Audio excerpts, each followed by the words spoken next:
तो प्रश्न है 117 और 221 का लस ज्ञात कीजिए, यानी का लघुत्तम समापवर्त। ठीक है, तो देखिए लस एक डायरेक्ट आप ज्ञात कर सकते हैं, ठीक है, और एक जो है एक तरीका और है। ठीक, तो वो तरीका क्या है, एक तरीका मैं और आपको बता दे रहा हूँ। चलिए कैसे करेंगे। तो पहले हम जो है 117 और 221 का पूछ तो ल स रहा है, लेकिन निकालेंगे क्या, म स निकालने के बाद हम ल स निकालेंगे। ठीक है, चलिए कैसे देखिए। तो 221 भागा 117। ठीक, पहले हम इसका म स निकाल रहे हैं, उसके बाद ल स निकालेंगे। चलिए 117 एक कम दो बार नहीं जाएगा, 117। ठीक, घटाएंगे 11 में से 7 निकला, 4 बचा, एक में एक जीरो और यहाँ एक, 104। अब हम क्या करेंगे, अब 104 का भाग लगा देंगे 117 में।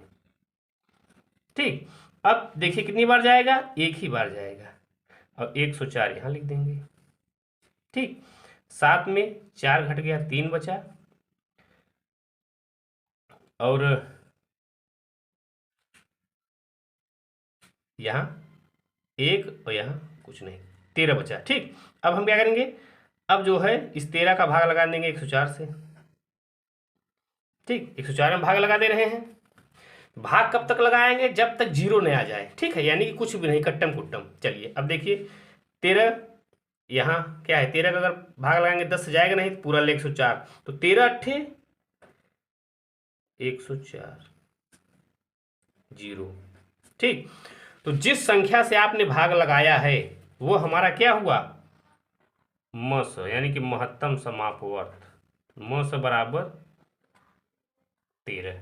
ठीक, चलिए अब हम इसका ल स निकालेंगे। ठीक है, तो ल स बराबर एक सूत्र होता है, ल स बराबर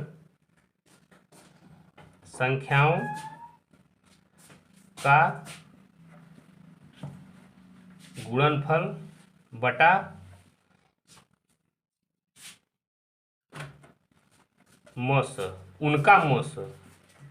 ठीक, ये जो संख्याएं हैं, तो संख्या क्या है हमारी, 117 गुणे 221 बटा मस क्या निकला है, 13, यहाँ लिख लेंगे 13। ठीक, अब देखिए कटाइए, 13 एकम 13।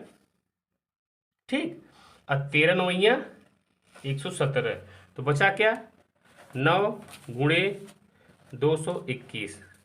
ठीक है, चलिए अब 9 का गुणा इसमें कर लेंगे, तो 9 एकम 9, 9 दूनी 18 के 8। ठीक, फिर 9 दूनी 18 और हासिल एक 19, तो 1989 क्या आ गया है, इनका आ गया लस,